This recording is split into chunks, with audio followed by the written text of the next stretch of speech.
தமிழ்நாட்டின் நாளைய தீர்ப்பு வெற்றி தளபதி அவர்களுக்கும் வெற்றி வணக்கம். என்ன யோசிக்கிறீங்க? உன்னை ஏன்டா கூப்பிட்டேன்னு யோசிக்கிறேன்.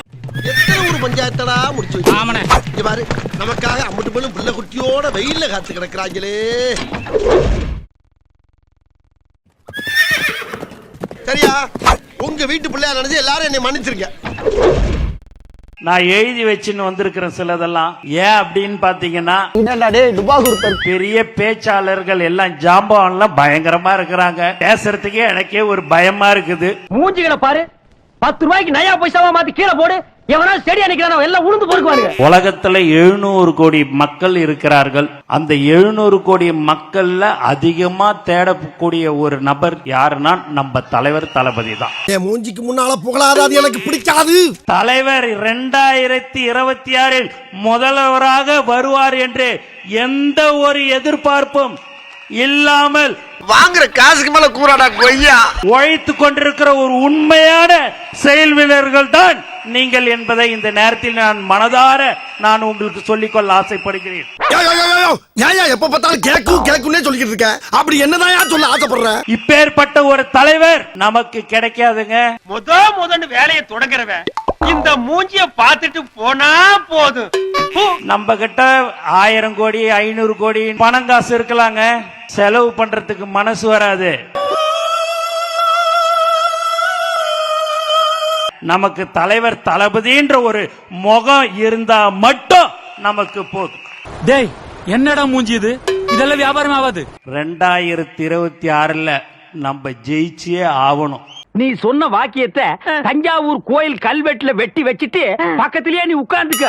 உனக்கு பின்னால வர்ற சந்ததிகள் அதை பார்த்து படிச்சு தெளிவா நடந்துக்குவாங்க. தலைவர் ஒரு 5 நிமிடம் பேசினால் 50 நாளுக்கு பேசக்கூடிய ஒரே தலைவர். ஆனா உன்னை ரசிக்கிறதுக்கு இல்ல, உன்னை கலாய்க்கிறதுக்கு நெட்ல இருக்கிறானுங்க. நம்மளுடைய பேச்சு, தலைவருடைய பேச்சு மட்டும்தான் 50 நாளைக்கு அது பாட்டுன்னு போய்கினே இருக்கும். என்னடா என்னமோ வேதி போற மாதிரி சொல்ற? தலைவர் 234 தொகுதியில் நின்னாலும் அவர் ஜெயிச்சிருவார். அதுல எந்தவித மாற்று கருத்தும் இல்ல. ஆனா அரசியல் சட்டத்தின்படி 3 தொகுதி இல்ல 4 தொகுதியில தான் ஒருத்தவங்க நிக்க முடியும். 2026 தலைவர் தளபதி முதலமைச்சராக அமருவார். இந்த மூஞ்சா பார்த்தா அப்படியே தெரியுது உங்களுக்கு. அவரை பொறுத்தவரையிலும் திரைப்படத்திலே அவர் ஹீரோ அல்ல. என்னடா சொல்ற? தமிழ்நாட்டின் எதிர்காலத்தினுடைய ஹீரோ என்பதை நாட்டு மக்கள் ஏற்றுக்கொண்டிருக்கிறார்கள். அப்பாடா, இன்னைக்கு என்ன தீர்மானத்தோட வந்திருக்கான் தெரியலடா சாமி. பல தலைவர்களை பார்த்து விட்டு இங்கே வந்திருக்கிறேன். ஆனால் நம்முடைய தலைவரோடு இணைந்ததற்கு பிறகு எங்கு சென்றாலும் உங்களை பார்க்கின்ற போது ஆள் விட்டா போதுமப்பா, போட்டு முதிச்சு முடிதுரா நீங்க.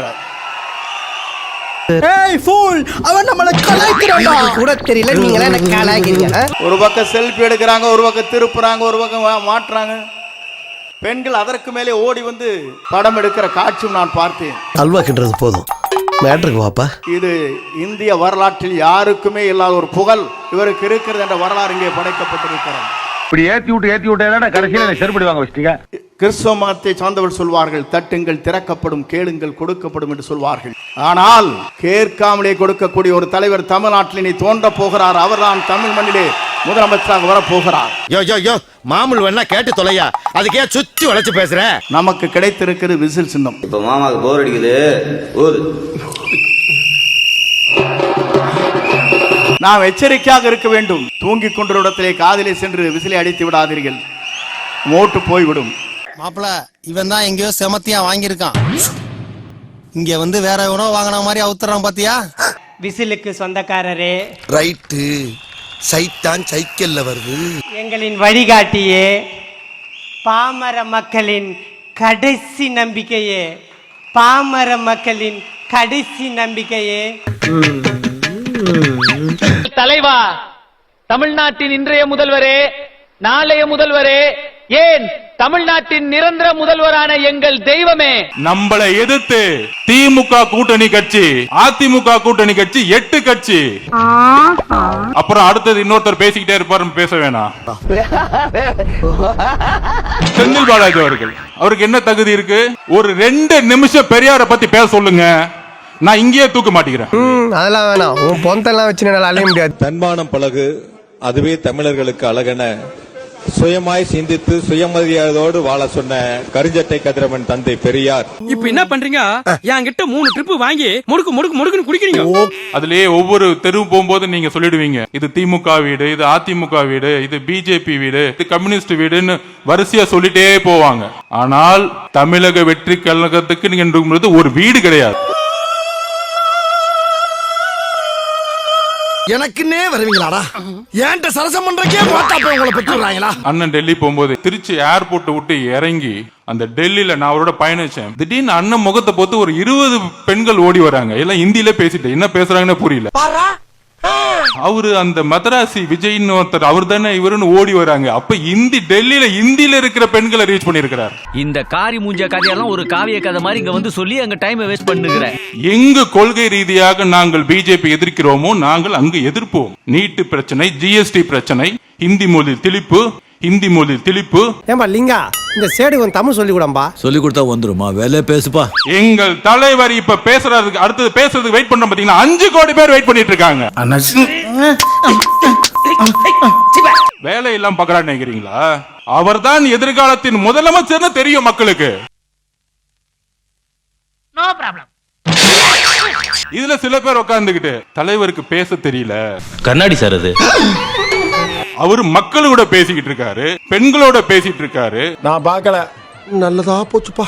சத்தியமா நான் பார்க்கல. பார்க்கல போங்கடா. அதையடா கூப்பிட்டு சொல்லிக்கிட்டு இருக்கீங்க. ஒருத்தர் புதிதாக கட்சியை ஸ்டார்ட் பண்ணி நான் உச்சத்தை தொடுவேன்னு கூடிய ஒரு நம்பிக்கை இருக்கு. அந்த நம்பிக்கை எந்த மனுஷனுக்கும் வராது. டேய் மாப்ள, குட்ட லெவலுக்கு இறங்கி குழப்பனாவே குமுற அடிப்பானுங்க. இப்ப கடல் லெவல்ல காலப்பட்டிருக்கேன், கதற அடிப்பானுங்க.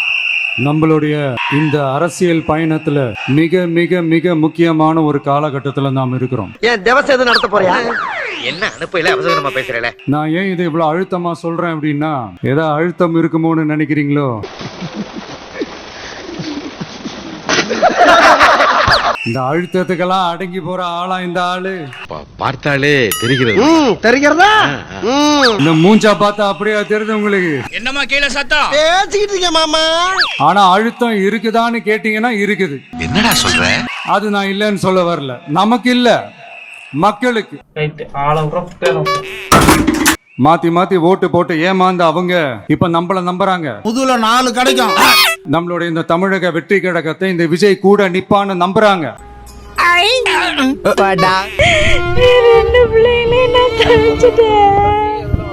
எதுவுமே இல்ல, தண்ணி வசதி எதுவுமே கிடையாது.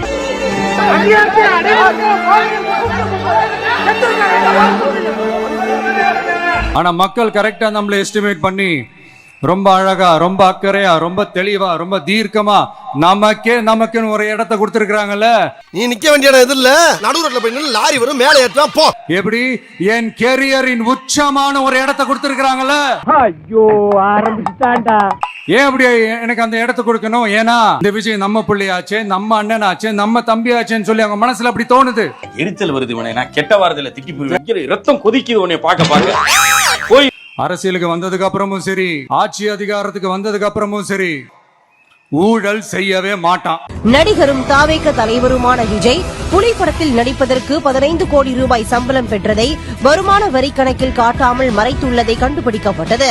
ஒரு துளி ஊழல் கரை கூட படியவே படியாது, படியவும் விட மாட்டான்.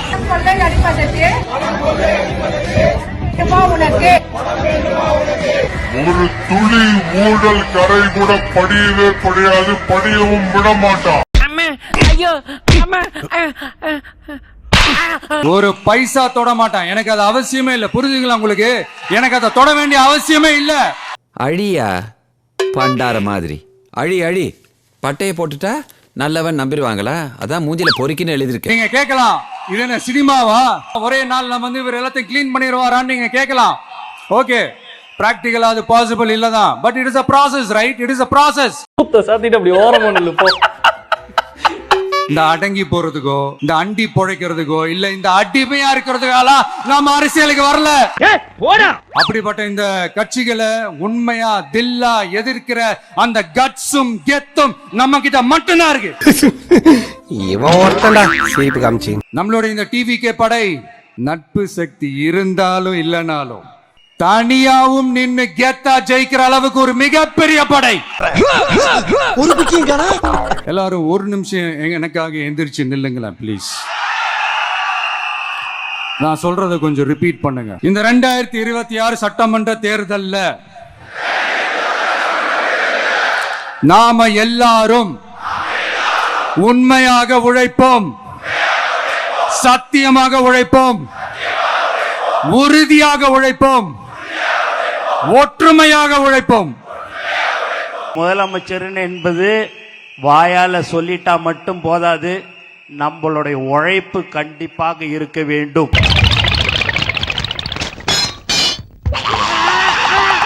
நம்மளுடைய வெற்றி சின்னம்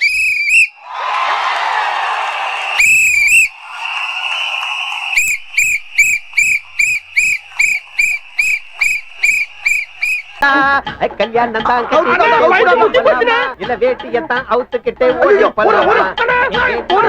எத்தனை ஒரு பஞ்சாயத்தடா முடிச்சு வச்சு பாரு, நமக்காக அம்பட்டு பெண்ணும் பிள்ளை குட்டியோட வெயில்ல காத்து கிடக்குறாங்களே. சரியா, உங்க வீட்டு பிள்ளையா நினைச்சு எல்லாரும் என்னை மன்னிச்சிருக்க.